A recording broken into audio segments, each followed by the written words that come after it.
저는 이수정과 한국선교 140주년에 관련된 내용을 얘기했는데 일반적으로 1984년에 한국기독교 선교 100주년을 기념할 때까지 선교사를 주체로 하는 선교사관에 따라서 선교사를 통한 복음 전례를 개신교 시작의 기준으로 삼았습니다. 그래서 알렌 선교사가 서울에 내한했죠.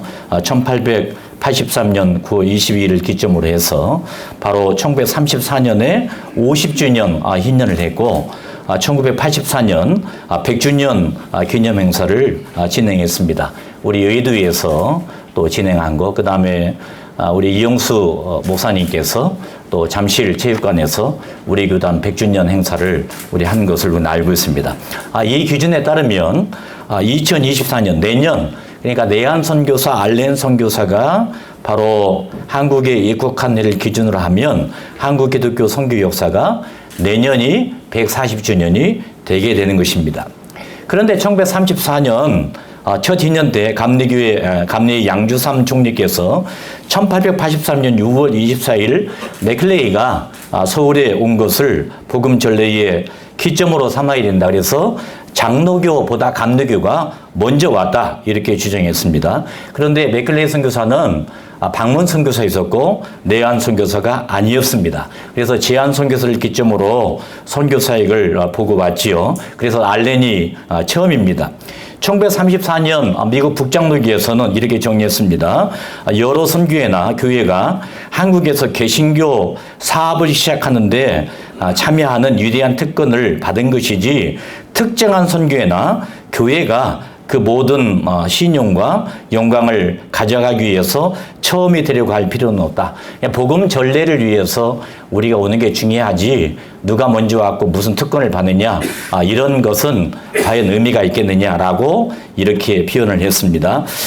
반면에 1984년 이후에 민족교회를 주장했던 민경배 교수님, 그 다음에 토박이 사관을 제시했던 전태포 총무님, 그 다음에 민족사관의 이만열 교수님들은 1880년 전후에 선교사에 의한 기독교 전례의 관점이 아닌 한국인들이 기독교 신앙을 주체적으로 수용한다는 관점을 주장하면서 이를 또 학계에 논문으로 또 제시하기 시작했습니다. 그래서 이만열 교수, 또 옥성덕 교수는 1985년부터 88년까지 만주에서 일어났던 한국 성경 번역을 연구하면서 바로 우주청년 4명이 1879년 세례를 받고 한국 성경을 번역하고 반파하고 미국 선교사가 내한하기 전에 압록강 양안과 북한 지역에 수백 명의 개종자와 100명 이상의 세례 교인에 존재한 그 내용의 역사를 발굴하고 1989년 4월에 한국 기독교의 역사 1권을 서술했습니다. 그래서 의주에 세례 교인이 존재하기 시작한 1979년을 한국 개신교의 기점으로 볼 수 있다. 이렇게 언급했습니다. 이런 관점에 따른다면 한국 선교 140주년은 2019년이 되는 것입니다. 아마도 이것은 민족 공동체 입장에서 자발적으로 복음을 수용한다는 입장에서 또 그 정체성을 지키고 그 역사식을 살릴 수 있다고 역사한 것으로 저는 보아집니다. 그런데 이런 견해가 있다면 이수정은 어떠한가? 140주년이 내한 선교를 기점으로 하고 내년인데 140주년과 이수정, 한국 선교 140주년이 갖는 이수정의 의미는 어떤 것인가? 이걸 한번 생각해 보기로 했습니다. 그래서 몇 주년이냐? 이게 굉장히 중요한 부분인데 이 부분에서 이수정의 관점을 가지고 140주년을 말할 수도 있지 않겠는가. 근데 단순히 제가 결론 부분에 얘기하겠지만은 그 이후에 우리 존경하는 박은 교수님도 소리교회에 대해서 얘기하겠지만 단순히 1883년을 이렇게 개신교 선교의 시점으로 이수정을 얘기하는 것이냐, 그건 아닙니다. 여러 가지 많은 부분에서 고려해볼 가치가 있다고 생각합니다. 왜냐하면 이수정이 1882년 9월에 일본에 도착한 지 1년도 못 됐던 동안에 하나님의 말씀의 성경을 읽고 복음을 받아들이고 세례를 받았습니다. 일본 기독교 역사상 또 외국 사람이 또 한국에 있어서 가장 최초의 일본에서의 개신교 신자가 된 것입니다. 그리고 이 신앙 고백 일본 언론에 게재했고요. 그 다음에 계속해서 많은 것을 발표했고, 그 다음에 이수정이 또 일본에 있으면서 바로 미국에 있는 그 선교지에 편지를 보내서 이 조선 땅에, 한국 땅에 선교사가 와서 복음을 전해달라고 하는 간청한 호소문을 보내서 결국 우리가 잘 알다시피 언더도나 아펜젤라가 한국에 오게 된 결정적인 역할을 이수정이 감당했다고 생각합니다. 그리고 1883년 4월 29일 바로 노월정교회에서 세례를 받았는데, 세례를 받고 난 다음에 성경 번역이 시작됐고, 거기에서 유학생을 전도를 통해서 주일학교가 시작됐고, 12월 말에는 한국인으로서 최초의 동경에 최초의 한인교회가 설립됐습니다. 이게 1883년입니다. 그렇기 때문에 이수정을 기점으로 해서 한국선교 140주년과 이수정은 어떤 의미를 갖고 있는가, 이 부분에 한번 생각을 해봤고, 그 다음에 그 이수정이 이 일을 감당할 수 있었던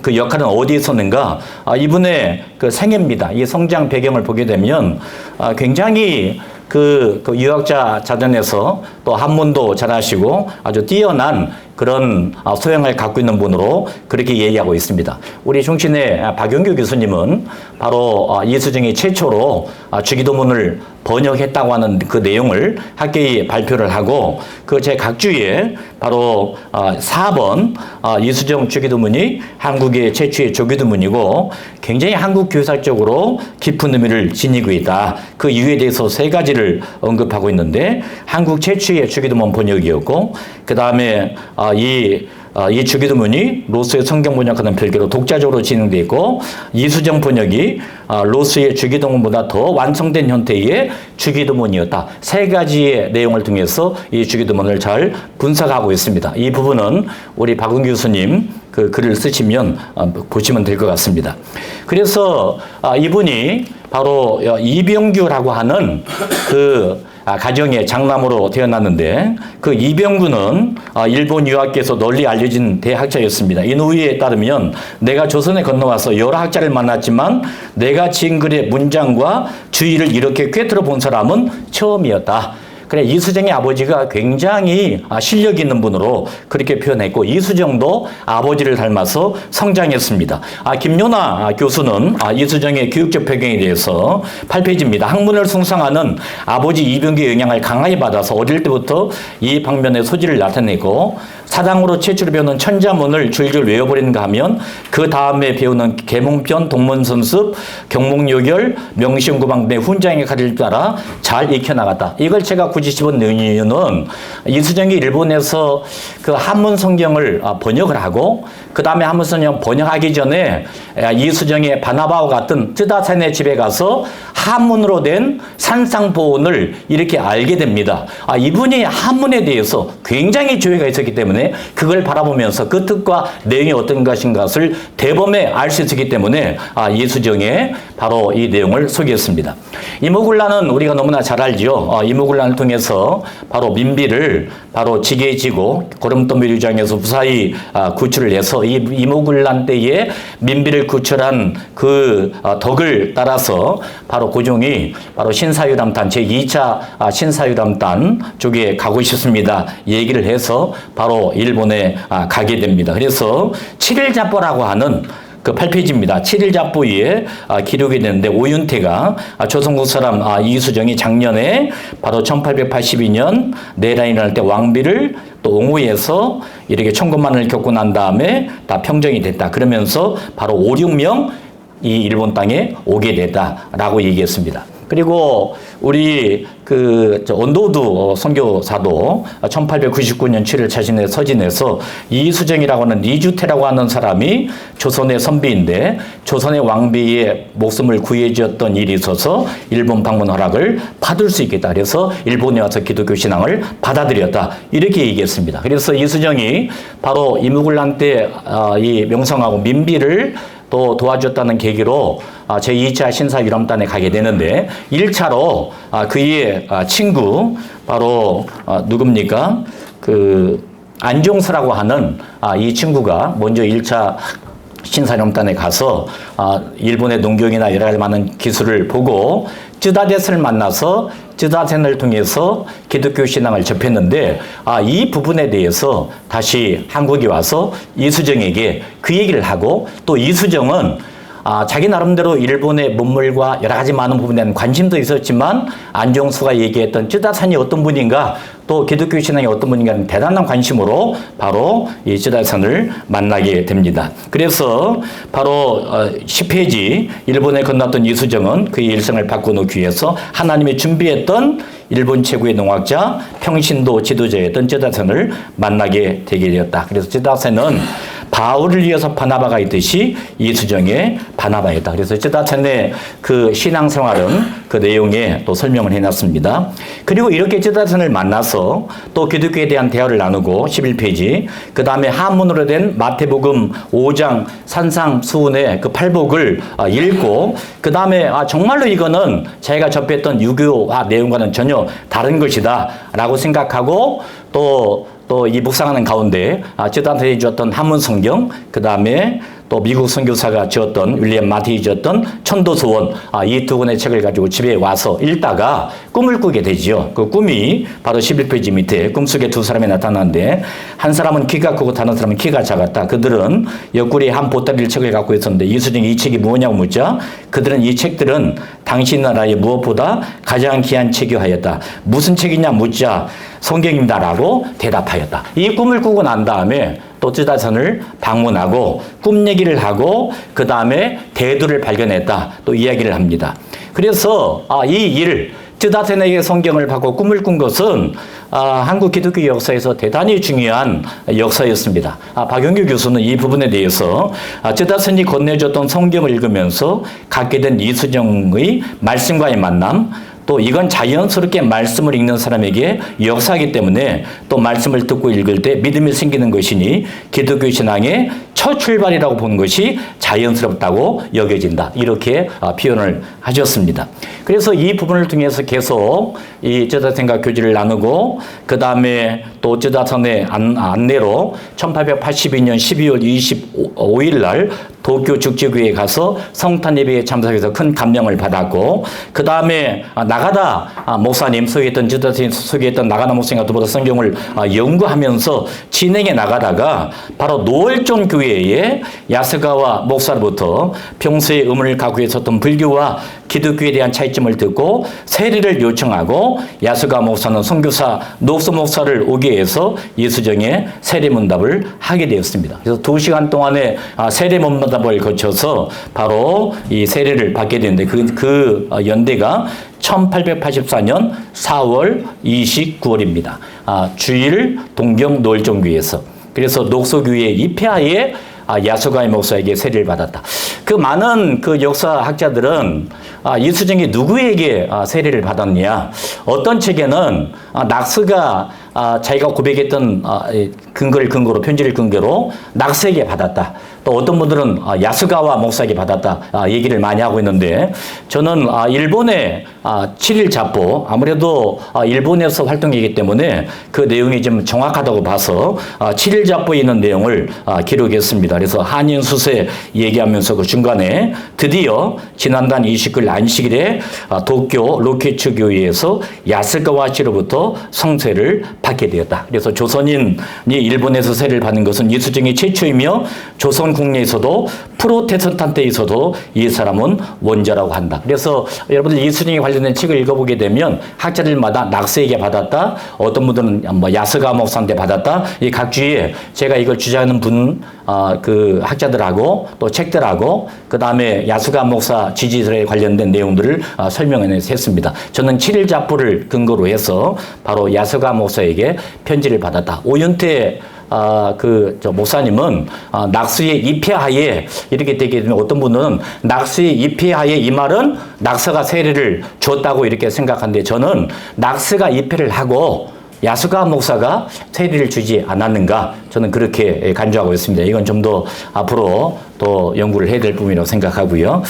그 다음에 하여간 첫 번째 수세자이고 최초의 개신교인이 되었습니다. 그래서 여기 그림 한 장 나오시죠. 1883년 4월 29일 날 이수정의 세례 기념사진 왼쪽에 바로 낙서가 있고요. 그 밑에 중국인 교사, 가운데에 루미스, 그 다음에 이수정이 있고 오른쪽에 야스가와 부부 이렇게 나와 있습니다. 근데 이 사진이 바로 미국에 건너질 정도로 굉장히 또 큰 획기적인 사건이 되었습니다. 그래서 미국 성서교회 선교사 루미스가 본국에 보낸 편지를 보면 한국 사절단 일행 가운데 한 사람이 지금 동정에서 세례를 받았습니다. 그는 꿈에서 두 손에 책을 가득 들고 있는 사람을 만나 그 책 안에 번영과 행복의 길이 있다는 말을 들었다고 합니다. 그것이 무슨 책인지 묻자 성경이라는 대답을 듣고 꿈에서 깬 그는 성경을 구해서 그 교리를 배우려고 찾아 나섰습니다. 성경을 공부한 결과 이제 그는 신자가 됐는데 그를 통해 복음이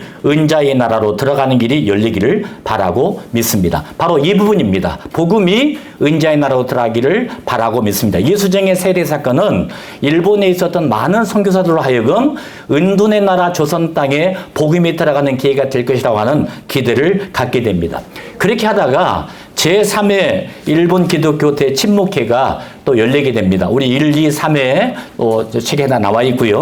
제3회 일본 기독교 침묵회 프로그램은 7일 자보에 나와 있는 것을 제가 도표로 일목요연하게 지금 정리를 했습니다. 14페이지에. 거기 보면 5월 8일 날 쯔다산이 나오고 화요일 날, 그 다음에 5월 9일 날 우리가 잘 아는 사람이 있지만 맨 밑에 도쿄의 니지마조 교도대학을 만든 사람, 그 다음에 5월 10일 날 목요일 날 우치무라 간조가 또 나오고요. 그 다음에 5월 11일 날 또 니지마조가 나오고 오쿠노 미사친마가 성찬식을 집례하면서 이때 이수정에게 조선말로 대표 기도를 하라고 얘기를 합니다. 그래서 이 미사쿠나의 그 제안으로 이수정이 대침묵회에 바로 대표 기도를 하게 되는데 그 대표 기도 때에 우찌무라 간주의 증언이 나옵니다. 15페이지에. 그런데 이런 일도 있었다. 참석자 중에 한 사람의 한국인이 있었는데 이 운동국에 국문을 대표해서 명문의 사람으로 일주일 전 세례를 받고 자기 나라 의복을 항상 착용하는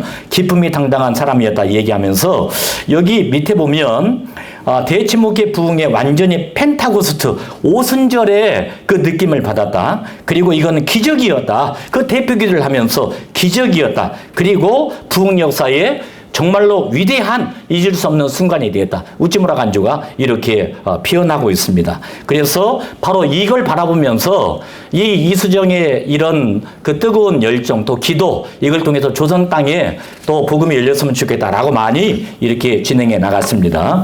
16페이지 하겠습니다. 여기 이수정이 워낙 인기가 있어가지고 화과자집에 또 이수정 이름을 대면 과자가 잘 팔렸다고 하는 그 내용 제가 소개를 했고요. 그런데 이 마지막 그 5월 11일 금요일 날 오후에 이수정이 바로 그분들 앞에서 신앙 고백을 하는데 신앙 고백이 크게 5가지입니다. 그런데 첫 번째로는 바로 성령의 감동으로 내가 하나님을 믿게 되었고, 두 번째로는 구원은 믿음으로 말미암다. 그 다음에 세 번째로는 바로 세례를 받고도 믿음이 없으면 그 사람은 신앙이 없다고 할 수 있고, 그 다음에 나는 삼일째 신앙을 믿고 천국의 소망을 믿고, 그 다음에 기독교는 불교와 달리 자력 구원이 아니라 하나님의 은혜로 구원받는 것이다 라고 하는 신앙 고백을 하고 있습니다. 철두철미한 성경에 근거한 신앙 고백을 하게 되지요. 그래서 이 성경에 기초한 신앙 고백, 위대한 평신도의 사역을 감당하게 된 저는 출발점이라고 그렇게 보게 됩니다. 그리고 이 세례를 받고 이 고백이 끝나고 난 다음에 바로 미국 성서공회 일본 지부 또 지부장이었던 루미스가 바로 북장로교 선교였습니다. 이수정을 찾아가서 성경 번역을 요청합니다. 그래서 이수정의 성경 번역을 2가지를 합니다. 첫 번째는 요코하마에서 간행된 현토 하난 신약 정서, 그 다음에 두 번째 1885년에 간행된 신약 마가복음서 언해입니다. 현토 하난 신약 정서는 한문 성경에 그냥 우리말을 붙인 겁니다. 워낙 이분이 한문에 대해서 또 박식하기 때문에 붙였는데 불구하고 하나님의 은혜로 이 진행해 나가고, 그 다음에 이 성경 번역을 하면서 또 신약 마가복음서 언해를 한국말로 번역을 요청을 해서 바로 번역을 시작하게 됩니다. 그래서 바로 이 성경이 여기 19페이지 보면 현토 한약 번역 성경 1884년 누가전 그림이 나와 있고요. 그 다음에 한 장 넘기시고 20페이지 보면 한글 성경 번역에 신약 마가전 복음서 언해라고 하는 이 한글 성경이 이렇게 출판이 됩니다. 그래서 우리가 너무나 잘 아는 이 마가복음 성경 번역은 바로 아펜젤라와 온도두가 한국에 올 때에 이 성경을 안고 소위 요코하마항에서 이수정과 더불어 또 교제를 나누고 이수정이 보니까 성경을 가지고 왔다는 것을 얘기합니다. 제가 몇 년 전에 이수정 그 마가복음 번역 때문에 일본에 학자들하고 다녀온 적이 있는데 그 요코하마에 가서 물어봤습니다. 이수정이 번역했던 그 내용들의 기록들이 있느냐 그렇게 물어봤더니 관동 대지진 때문에 그 자료가 다 사라졌다. 그래서 그 자료를 찾을 수가 없다. 그래서 좀 안타까운 마음으로 돌아온 적이 있습니다. 그래서 바로 이 요코하마에서 바로 번역을 시작했고요. 그 다음에 이것뿐만 아니라 한국의 마케도니아입니다. 한국 선교를 호소했죠. 이 부분은 너무나 잘 아는 내용으로 바로 이 이수정이 바로 1883년 12월 13일자 간절한 편지가 선교 잡지인 미셔너리 리뷰 크리스마스 아동란에 실렸는데 편지 서두에 바로 편집자가 먼저 이렇게 설명하지 않았습니까? 여러분들 이수정이라는 낯선 이름을 생각합니까? 한국의 수두를 생각해 보십시오. 그런데 이 사람은 일본에서 선교사 만났고 성경 접하고 예수님을 믿었습니다. 또 세례받았습니다. 22페이지입니다. 그런데 한국어로 번역했는데 이게 소중한 구원을 또 이 친구들에게 동포들에게 알리는 것입니다. 그래서 이 편지를 이렇게 씁니다. 편집자가 설명을 하고 요코하마에서 1883년 12월 13일 요코하마에서 선교사의 그 한국 선교를 필요로 하는 그 편지를 보내게 됩니다. 그래서 밑에 부분 보면 나는 지금이 한국의 복음을 전하는 황금기라고 생각하고 귀국은 기독교 국가로서 우리에게 잘 알려져 있습니다. 그러나 만일 여러분이 우리에게 복음을 전하지 않는다면 다른 국가들이 교사들을 보낼 것이라고 우려하는 바입니다. 매우 진지하게 여러분들이 여기 한국 선교를 위해서 노력하고 있는 일과 상의할 수 있도록 또 준비할 수 있도록 간절히 요청합니다. 그리고 나는 이 부분에서 또 내 말에 귀를 기울여주시고 또 나의 기쁨이 너무 기쁠 것입니다. 이렇게 얘기했습니다. 이 편지가 이제 미국으로 건너가서 또 이렇게 소개가 됐지요. 이때에 우리가 잘 아는 오윤태 교수 얘기도 했습니다. 이 편지를 받고 온도우드 아펜젤러가 한국에 오게 됐다 그랬는데 온도우드는 실제로 이 편지에 얘기했죠. 여기 23페이지입니다. 해외 선교사에게 관심 받고 있는 저는 몇 개월 이수정이 한국인 가운데 선교사 파송에 대한 진지한 호소를 읽기 전까지는 어느 선교지로 갈지 결정하지 못했습니다. 그러나 저희 심장은 그의 호소의 편지로 인해 동요되었고 저는 어떤 결과가 이루어질지 걱정스럽게 예의 추시했습니다. 그리고 나는 제가 속한 ICA 해외계단에 저를 한국에 파송해달라고 요청할 수밖에 없다고 느꼈습니다. 이렇게 온도두가 이수정의 그 편지에 감동을 받아서 이 땅에 오게 된 것이지요. 그래서 이 이수정의 성경 번역 사역은 굉장히 중요한 사역이다. 그 다음에 성경 번역 사역뿐만 아니라 주목해야 할 사역들이 개인전도, 주일학교 시작, 또 신앙공동체, 한인교회 설립, 이 부분 바로 유학생들에게 복음을 전하는 사역. 그 다음에 또 이렇게 동경 유학생들이 모이기 시작하니까 주일날 성경공부를 해서 주일학교가 시작되고 이것이 동경에 또 한인 최초의 교회가 세워지고 그 다음에 문서 사역, 번역뿐만 아니라 바로 이 맥클레이가 요청했던 감리교 요도문답을 번역해서 한국에 들어오고 금옷이나 이런 내용들을 바로 소책자 이렇게 얘기했던 내용들 설명하고 있습니다. 그래서 이수정이 갑신정변 이후에 또 조선에서 또 개화당이 문제가 생겨서 결국 일본으로 망명했을 때에 오라고 하지 않습니까? 일본에 있는 유학생들이. 그래서 와서 이제 이 4년 만에 돌아가게 됐는데 여러 가지 많은 부분에서 이수정이 또 이렇게 배교했느냐 안 했느냐 이런 얘기가 많이 있습니다만 여기 127페이지 보면 중요한 게 배교설입니다. 이 백낙준 박사가 제기한 것인데 귀국을 앞두고 기독교 신앙에서 이탈했다. 그래서 파스네그를 인용해서 이수정이 배교함으로 잃어버린 지도자가 되었다라고 하는 그 내용을 썼는데 민경배 교수도 마찬가지나 다른 분들도 그런데 우리 박용규 교수가 원문을 다시 봤습니다. 파스네 원문을 다시 얘기하면서 이것은 영어 성경에 토이 오역이다. 영어 성경이 아니라 이 본문의 오역으로 된 것이다. 그래서 이수정은 배도한 것이 아니고 첫 한국인 사도가 될 수 있는 귀의 문을 닫혀버린 것이지 배도한 것은 아니다라고 얘기합니다. 그래서 이수정이 병약한 마포도 돌아가셨다. 그다음에 순교를 당했다. 또 그다음에 여러 가지 많은 내용이 있습니다만 하여간 여러 가지 많은 설이 있습니다만 가장 많은 내용은 처형이 되지 않았을까라는 것이 지배적인 내용입니다. 그런데 이제 마무리를 하면서 그러면 이수정과 한국 선교 140주년 의미가 어떤 것이냐? 아니 선교사를 기점으로 해서 내년이 140주년인데 굳이 역사위원회에서 140주년을 기념할 이유가 어디 있으냐?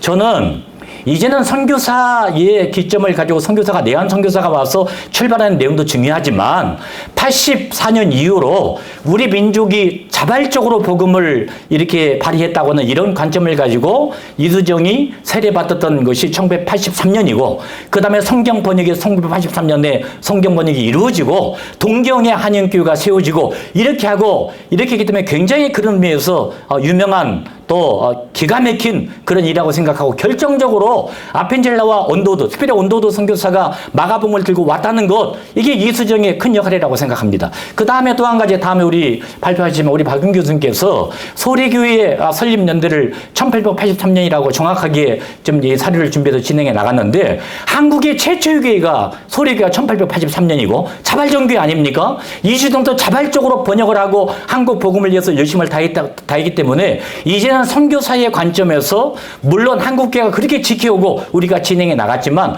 이 부분에 대해서는 한 번 더 깊이 연구하고 준비해 나가서 좀 많은 부분에서 1883년의 의미가 어떤 것인가를 한번 생각해 보겠다라는 의미에서 연구를 하게 됐습니다. 물론 많은 공감대도 필요하고 더 많은 연구가 필요하겠지만 민족 자발적인 입장에서 또 이수정과 소리교회 그 다음에 성경번역 이런 모든 부분, 그 다음에 주일학교, 그 다음에 왜 140주년이냐? 코로나가 3년 6개월, 3년, 3개월이지만 코로나가 끝나고 난 다음에 이제 우리에게 필요한 게 뭡니까? 이수정과 같은 마게도냐 사람이 필요합니다. 이수정과 같은 위대한 믿음의 지도자들이 필요합니다. 이수정과 같은 주일학교를 위해서 살리고 전도하는 사람이 필요합니다. 그래서 140주년을 기점으로 해서 바로 이수정을 도왔던 좋은 사람들. 여기 제가 셋째 네개 보면 이수정 옆에 이러이러한 사람이 있고 우찌무라 간지도 있고 여러 번 있었는데 사상적으로 좋은 사람이 되는데 어떤 분이 그러면 이 발표자가 우찌무라 간주가 무교주하는데 이렇게 좋아한다는 것이냐? 그런 의미에서 좋은 게 아니라 제가 분명히 했습니다. 개혁신학의 입장에서 정돈해야 된다. 이수정은 우찌마라 간주의 무교주에 빠진 적이 없습니다. 그럼에도 불구하고 복음 전도를 위해서 정말로 성경을 중심으로 진행해 나가기 때문에 우리 교단이 개혁주의 신학과 신앙을 중심으로 해서 이제는 코로나 이후에 전 교단의 개혁주의의 가장 아름다운 그런 모습 이수정이 위대한 일을 감당해 나가는 것처럼 또 다른 다 리제트를 시작해서 새롭게 출발하는 한국 기독교의 140주년을 생각해 보는 게 의미하지 있지 않을까라는 생각으로 이 글을 쓰게 되었습니다. 여러모로 감사합니다. 고맙습니다.